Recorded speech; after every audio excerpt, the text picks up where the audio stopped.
Right, ఇక చంద్రబాబు ప్రమాణ స్వీకార కార్యక్రమానికైతే అన్ని ఏర్పాట్లు ముమ్మరంగా జరుగుతున్నాయి. అదేవిధంగా చిరంజీవిని కూడా ఆహ్వానించినట్లుగా తెలుస్తోంది. ప్రమాణ స్వీకారానికి మరి చిరంజీవి ఎటువంటి స్పందన తెలియజేశారు, ఏం జరగబోతోంది, ఏర్పాట్లు ఏ విధంగా ఉన్నాయో మా ప్రతినిధి శివ అందిస్తారు. శివ, ముమ్మరంగా కూడా ఏర్పాట్లు జరుగుతున్నట్టు తెలుస్తోంది. రేపు ప్రమాణ స్వీకారానికి ఎవరెవరు హాజరవుతున్నారు? ముఖ్యంగా ఇటు మెగాస్టార్ చిరంజీవిని కూడా ఆహ్వానించినట్లుగా తెలుస్తోంది, రామ్ చరణ్ ని కూడా ఆహ్వానించినట్లుగా వార్తలు వస్తున్నాయి. దీనికి సంబంధించిన డీటెయిల్స్ ఏంటి?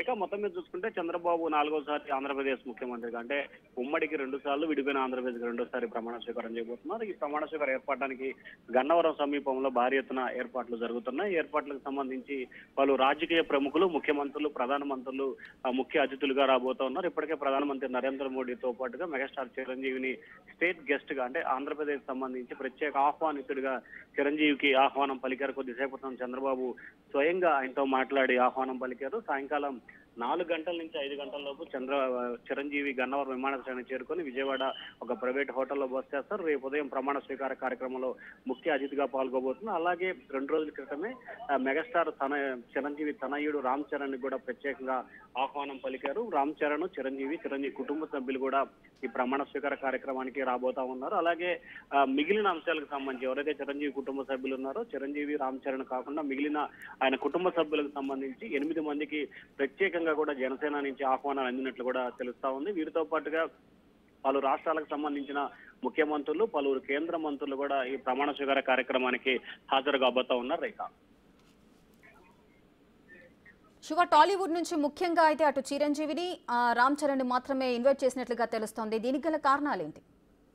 ప్రధానంగా చూసుకుంటే గత కొంతకాలంగా కానీ లేకపోతే గతంలో కానీ ఎప్పుడైనా సరే చంద్రబాబు, చిరంజీవి చాలా సన్నిహిత సంబంధాలు కలిగి ఉన్న పరిస్థితి కనిపిస్తా ఉంది. అనేక సందర్భాల్లో కూడా చిరంజీవికి ప్రత్యేక గుర్తింపుని చంద్రబాబు కల్పించారు గత ప్రభుత్వ హయాంలో కానీ, లేకపోతే ఉమ్మడి ఆంధ్రప్రదేశ్ విషయంలో కానీ. సో ప్రస్తుతం ఆంధ్రప్రదేశ్ లో మారుతున్న రాజకీయ సమీకరణాలు కానీ, లేకపోతే ప్రస్తుతం ఏర్పడిన బలాల విషయంలో కానీ, లేకపోతే మిగిలిన అంశాలకు సంబంధించి కూడా చిరంజీవిని ప్రత్యేక ఆహ్వానితుడిగా పిలవాలని చెప్పి కూడా చంద్రబాబు ఆశాభావం వ్యక్తం చేశారు. దానికి అనుగుణంగానే చిరంజీవిని ప్రత్యేక ఆహ్వానితుడిగా పిలవడం జరిగింది. అలాగే చిరంజీవి తనయుడు రామ్ చరణ్ తేజాని కూడా ఈ ప్రమాణ స్వీకార కార్యక్రమానికి మరొక అతిథిగా కూడా తెలుగుదేశం పార్టీ నేతలు అయితే పిలుస్తున్న పరిస్థితి కనిపిస్తుంది. అంటే ప్రధానంగా కూటమికి సంబంధించి విజయంలో జనసేన చాలా కీలకమైన పాత్ర పోషించింది. ఖచ్చితంగా జనసేన విషయానికి సంబంధించి కానీ, అలాగే ఎన్నికలకి ముందు కూడా చిరంజీవి ప్రత్యేకంగా కూడా కొంతమంది అభ్యర్థుల గెలుపు కృషి చేయాలని చెప్పి పిలుపునివ్వటం, అలాగే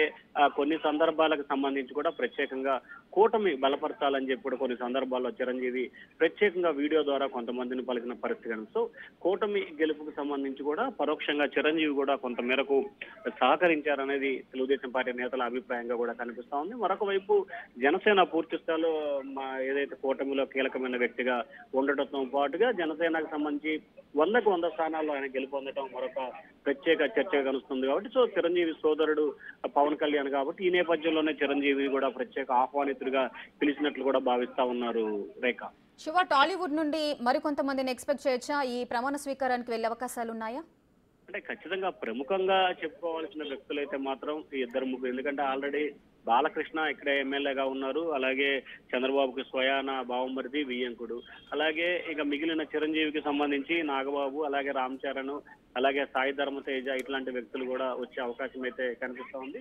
ఓవరాల్ గా చూసుకుంటే ప్రధానంగా ఏదైతే ఈ ప్రమాణ స్వీకార కార్యక్రమానికి నందమూరి మెగా ఫ్యామిలీకి సంబంధించిన సభ్యులే చాలా ఎక్కువగా హాజరయ్యే అవకాశాలు అయితే కనిపిస్తున్నాయి. అలాగే దర్శకేంద్రుడు రాఘవేంద్రరావు, మురళీ మోహనం, ఇట్లాంటి వ్యక్తులు కూడా ప్రత్యేక ఆహ్వానితులుగా వచ్చే అవకాశాలు అయితే కనిపిస్తున్నాయి. కానీ చెప్పుకోదగ్గ సెలబ్రిటీలకు సంబంధించి మాత్రం కేవలం మెగా ఫ్యామిలీ, ఇటు నందమూరి ఫ్యామిలీ నుంచి మాత్రం వచ్చే అవకాశాలు కనిపిస్తా ఉన్నాయి. Rekha, right, thank you Siva, thanks for the details.